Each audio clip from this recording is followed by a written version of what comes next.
Welcome to a Friday Reads, where I talk about what I read, what I'm reading, what I hope to get to next. This is a busy week, and I'm feeling slumpy, and I don't know what to do about that. I don't know. I haven't figured that out yet, because I've also still read a bit. I think I have finished 4 things since we last chatted. Granted, that sounds more impressive than it is. And I'm in the middle of 2. And I don't know where I'm going next, but I have ideas. So let's start with just easy. I finished Dead House Gates. We did our live show. I didn't even know I was going to finish Dead House Gates when I filmed my last one, but then we all decided to finish it and then do our live show that was on Saturday. So that exists if you've been curious. As I said in that video, we probably will get to Memories of Ice this fall and winter. Talk about it either late 2025 or early 2026. So if you're someone who kind of wants to read Malazan and chat with Stephanie, Roger, and I, that's kind of our cadence right now. It's a very chill, long-term read-along going on there. So yeah, I finished that. The other thing I finished was North Continent Ribbon, so it's very short. I liked this. I'm glad I read it. I don't have regrets about reading this. If, say, I was in a mood to DNF just because I knew it would be a 3 to 3.5 star situation, I probably would have, but I didn't mind pushing through just because it's such a unique experience in terms of getting to see a world this way. I will say I think some of the stories were much stronger. I had 2 that were probably close to 4 star, and then a bunch of 3 to 3.5 star. I would definitely read a book in this world, though. I am very fascinated by this world and what the author could do in a longer format. I feel like maybe just her short story style isn't my favorite, but the world is cool. It's lived in. It's well thought out. I'd be interested. In terms of what you would expect in this world, there's a lot of cultural world building that I thought was cool. I think the thing that prevented me from really getting to sink into it is it's just short stories, so you're just in and out.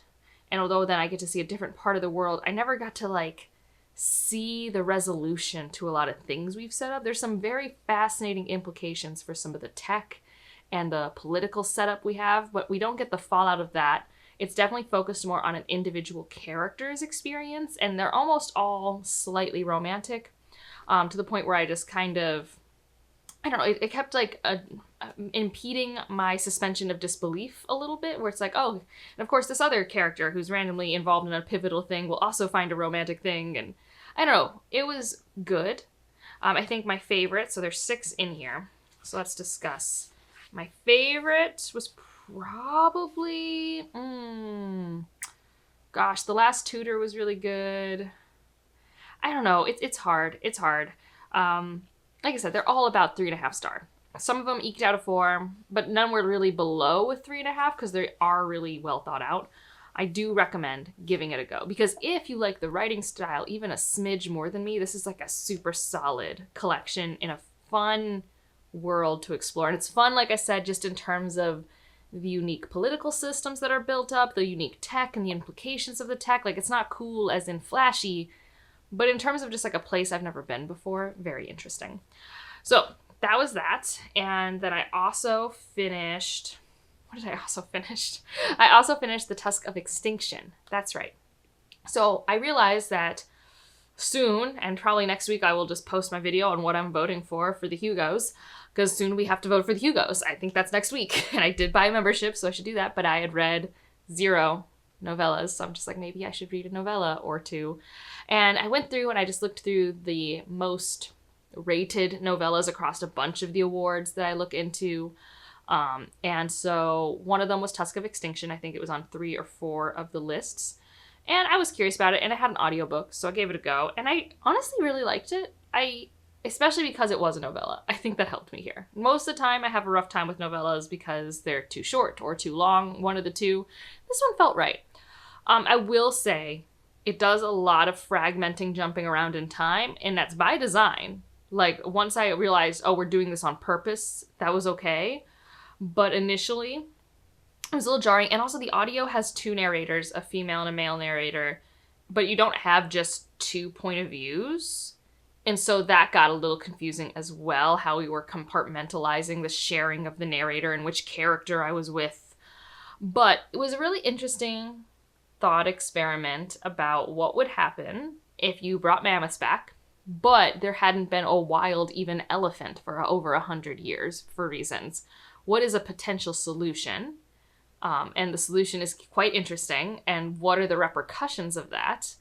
What are the repercussions of even choosing to bring mammoths back? And how does that look sustainable? What are some of the problems they might think of solving in unique ways? And are they ethical ways to solve it? And I do think I liked that we have kind of two perspectives, like two sides that you really get to like sit in. And in general, I thought it was nice. It was a good time. Like I said, didn't overstay its welcome. Will I be thinking about it in 6 months? I don't know, but it was pretty good. I'll talk about some of the other novellas that are maybe on my radar for that after I talk about the last book that I read and finished, which nobody knows that I have read and finished unless you follow my story graph, which I think I have like 3 people who like kind of notice. I don't really share my story graph because it's for nobody. I don't even really post detailed reviews there. The most detailed reviews you're going to get is this right here. This right here, that's where you get it. So I got abducted by aliens and now I'm in a rom-com.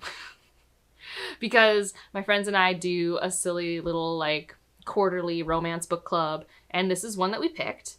And it was instantly available at my library. And I needed brain candy because I was feeling the slump because I just finished Dead House Gates, which was so much work. And so I read this in a day, which means mission accomplished in terms of what I go for contemporary. This isn't contemporary. It reminds me of contemporary romance, but it is a sci-fi romance, and it has the trope of being abducted, and like it even has, I don't know if sci-fi plays with the whole like mate situation, but there was definitely like a mate situation here. So it played with some of the supernatural things, but it felt more like a contemporary to me. That said, I don't read a lot of sci-fi romance. I want to read more of it. That's why we had a whole spinny wheel of sci-fi romance, and this is the one that won. I think the humor is very funny, bantery. It does feel a little like a silly rom-com. Our main character is a biologist that gets abducted by aliens, and she gets put on a planet that makes no sense to her, and it drives her batty because she's a biologist and she wants things to make sense. And so I enjoyed that. I thought she was a fun character. If you're not into on-page erotic sex scenes, steer clear. Like, run away. Because this, yeah. And I think that was jarring. Like, it was still fine. Like, I didn't mind it because, like, it's just, I don't care that much. It doesn't bother me. But it is jarring to go from the quirky rom-com nature to, whoa, is this like a fanfic erotic scene? So there was a little dissonance there for me. But it was fun. And I think the trio are cute. Like, I think it's cute. I was annoyed when the plot showed up, though, because I liked when they were just traveling together and working on their dynamics with each other. Oh, yeah, that's another thing. There's a trio, I guess. So if you want a trio, there's a trio. But then the plot has to show up, and it's not even a long book, but I was just like, I don't want to be in the plot. Like, I didn't come here for plot. Like, I wanted, like, the character interactions, like, not just the erotic scenes, but, like, their actual, like, banter and, like, forming their bond was way more interesting to me. And then the plot, like, separates them. And I'm just like, no, I do not like this. But if you're someone who doesn't like a third act breakup, there is no third act breakup in this. So yeah. And it comes with all the caveats that sometimes come with the sci-fi romance genre in terms of, like, consent and things like that. It's not nearly as bad as I feel like other ones are. But, like, it's questionable what's happening here. But it's also kind of funny that the villain is like a lack of funding, which is just really funny to me. So it was a silly time. It was a silly time. I read it. It did what I needed it to do. Let's see. I'm now still in the middle. Goodness, still in the middle of the Stone of Farewell. Will it ever end? Will it ever end? That's where I'm at in this book now. I am at 82%, and I'm done. I'm done. I want to be done. I still have 3 hours left. I want to be done. It's not even bad, guys. It's just I'm at that point where I've been reading this for so long, and I'm not, and like, I should be wanting to read it at this point, right? Like, I'm at the end, the last 20%. The book should compel me to continue. And I just don't care. And we have more Simon now. And it's both in the dissonance of Simon being in kind of a cool place, but he's also Simon. And he's definitely Simon. And then the author's doing a classic. It's the 90s, so, like, we have 2 characters, Simon, and we have a princess character. And they're both young, and they're both of age for sexual awakening. And, of course, Simon's is kind of like oafy, kind of weird male gazy. Like, that's whatever. That's not necessarily bad. It's just, you know, whatever. And then, of course, like, the princesses one is, like, filled with, like, grossness. And I'm like, I guess since you're making this historical, not really, it's like a freaking fantasy book. But it's like, why does hers have to be full of the ick? And his gets to be all like, oh, he's discovering stuff. And also it's making me remember Eldest and Aragon, and that's not, like, a great thing for me. Like, I never finished the inheritance cycle, partially because of the elf characters in Eldest. So, yeah. I just want to be done. It's really not that bad. I just want to be done. I want to be free. So, other thing I'm in the middle of is The Butcher in the Forest by Premi Mohammed. And I don't actually know how far I am. This book doesn't have chapters. Let's discuss. All right. 150 pages. Now, granted, it's novella pages. We're not filling the page here. And I don't have chapters. And I've been reading on my Kindle, so I don't really know where I'm in this copy. I feel like the right decision would be to stop reading this and try it again when I'm in a spooky, atmospheric mood. But this is the one novella that has been on, like, every shortlist. And I kind of want to read it before I vote. And so I read the first 40% of it. And the writing style is definitely more engaging to me than The Siege of Burning Grass. Is that what it's called? Yeah, from last year that I read by her. But I'm also, like, not intrigued to keep going. It's a very dark folktale story. Like, I should be all over this. And I can't tell if it's my mood or if it's the book. It's probably a bit of both, because nothing can be one thing. So we have a forest. It's a bad forest, obviously. Or a misunderstood forest. Terrifying forest. And the ruler, we'll call him the ruler, although I think he's called the tyrant. Yeah, it's on the back. The tyrant's children are dumb and they go missing in the terrifying forest. And our main character is the only person who's ever been able to go into the forest and out in one piece. And so that's what she has to do. Or else. Because, did I mention, he's a tyrant. I feel like that's on the tin. And, like, again, it should work better. There's a lot of intrigue in our main character's past, because it's definitely not as straightforward as I think it is, but it's also being written in a way where it's, like, being even more confusing than just not knowing the answer in terms of me trying to figure it out. So yeah, I don't know. I figure maybe I'll give it to, like, I should just sit down and read it for 30 more minutes and see how I feel. Because I really don't have that much time left in it, but I am truly slumpy right now. So I don't know. I don't know what to do, but this is the book that's literally on every shortlist from last year. And to be fair, I think it's a very good version of what it is. Or at least a good version. Maybe I can't say very good, because this is normally something I love, and I'm really not in the mood right now. But I don't know if that's my mood or the book's writing style or anything like that. That is hard for me to discern. And in the last novella that I'm kind of terrified to try right now, just based off, like, writing style typically being a barrier for people, is The Practice, The Horizon, and The Chain. It's very short, though. Again, novella pages. It's only 120. But for some reason, there's no audiobook of this for this. I would 100% finish this if there was an audiobook. But there's not an audiobook of either of these, which this is also on, like, several shortlists. And it's just a bummer, because I don't have a lot of eyeball reading energy right now. I have time. The energy is fleeting. I don't know why. Summer makes me want to hibernate like it's nobody's business. I get so tired. I don't know why. I just get so tired. I just want to sleep all the time. Like, even right now, I just want to sleep, which I can't, because I think it's way too late. It's probably like 7:30 p.m. And it's like, I need to stay up until it's time to go to sleep, or else I won't sleep tonight, you know? Oh, if you're hearing something, Ryan's taking out the trash. And the garbage is, like, right below this window, and sound carries. Okay, so what am I going to do? What am I going to do? Well, something I need to read this month, but don't necessarily have to read right now, but it could be very fun for me. I just haven't decided if I'm in the mood, and I'm trying to, like, if I'm going off book, if I'm going to not be reading these novellas, which maybe I will, maybe I won't. I should be doing something I want to read. But I have We Are the Crisis, and I know now when in August I'm going to be talking to Turnbull, so I want to finish this well, I've started and finished it. I've only read the first chapter, which was good. It's just, that was like a week ago.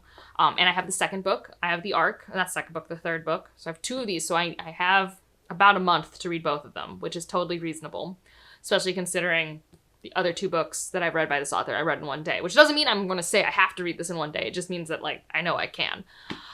But is there something else I want to read? I don't know. I keep wanting to try other things. I have so many books around me and I have no idea what I'm in the mood for. Like, I have nothing. Like, maybe I need to just really pivot and go for this young adult dragon book that I just picked up next to me. Like, maybe that's the pacing I need right now. Like, I'm struggling to understand what I want. Absolutely struggling, which is what I think probably one of the only reasons I'm nervous about this. Is I know this is going to be more character focused, I feel, based off everything else I've read, and I just don't know if my brain is so tired. I feel like it needs to be woken up, and I don't know if this will wake it up. So I want to, my order of operations. Read this for 30 more minutes. Try this out. Neither of those grip me. Read this for 30-ish minutes. If this has the sauce, continue. If any of these have the sauce, continue. Right? Like that's the goal. And then, if that doesn't work, I don't know. Again, maybe I'll try this. I keep waiting for a romance to come in, but I already read romance this month, so maybe if I want a different romance, I should try a T. Kingfisher, Paladin's Strength. Do I already go for Paladin's Soul and see if that works for me? I don't know. I don't know what I'm doing, guys. I have no idea what I'm doing. I'm just struggling right now because I'm so tired. So tired. End of the semester. It's so warm out. Like, we have a central air, but it's just like, it makes me tired. So yeah. In other news though, because I know you're all waiting for my opinion on the new Superman. No one's waiting for my opinion on the Superman. But just know that I'm seeing it for a second time the day you're seeing this video. Because yeah, that was great. That was great. Oh, I had such a fun time. Especially because it's... You know, like, sometimes you can recognize that art cannot universally be loved because that is how art is. And sometimes it's even more special when it is unique and it's, like, your special type of cool. Ooh, people are not kidding when they say it feels like you're dropped in the middle of, like, a comic book or, like, one of the animated TV shows. Because, like, when I got to enter those opening scenes, I was just like, this world, I got to bumble about. I got to bumble. And we know I love to bumble. And I was just like, this is fun. And Superman was so Superman and so Clark Kent. And, like, this is a very because I'm from Cleveland thing. And I'm sure other Cleveland people are like this. But many films are filmed in Cleveland. We have a pretty good tax write-off. It looks a lot like other cities from certain angles. So if you, like, zoom into certain stuff, like, so you can make it look like DC or New York, Chicago, anything. You can do that pretty easily, depending on the scope of the scene you're filming. Like, obviously, we don't have those skylines. Go get those skylines other places. But since DC is not a real place, like, the DC universe is not real. They're inspired by real cities, but they're not real cities. Cleveland got to look like Cleveland. And it was so beautiful. I love Public Square, had such a fun scene in it. I remember the bridge scene, the buildings. I just was so happy. Oh gosh, the ending scene in that movie, if you're watching it, that's the Cleveland Public Library, by the way. And it's a beautiful building. And, like, the kiss scene is in the arcade, which is now a Hyatt hotel, but it's this beautiful building. And it's just... so cool. Now, my one friend did think and was incorrect that one of the buildings was our station for one of our bus systems, but it's not. That's in Cincinnati. There's one thing that's in Cincinnati, and it's allowed to be in Cincinnati because it's an Easter egg. When I learned that James Gunn almost filmed this in Cincinnati, I would have rioted. Not really, but I would have been very disappointed. I have a thing against Cincinnati that doesn't make any sense. Just ignore me, but it doesn't make any sense. Anyways, I loved that. Like, and so that's the Cleveland thing paired with my love of Superman. And finally, like, everyone was cast immaculately. And I know some people have issues with the pacing and the plot, but actually I feel like the pacing and the plot is good for me. Like, it's my type of thing. We'll see. I'm going to rewatch it. We'll see if I still agree, but oh man, I am high-key obsessed. So excited. Like, I'm not even remotely ready to go see Fantastic Four. And I'm sure it will be fine, but also Fantastic Four was never my thing. So, like, I've seen all of them. My unpopular Fantastic Four opinion is the newest one before our current one that's going to come out that, like, everybody hated. It even, I think, had Michael B. Jordan in it, and everyone's forgotten about it at this point. That's a great science fiction film. Horrible superhero film. Horrible superhero, but a great science fiction film, in my opinion.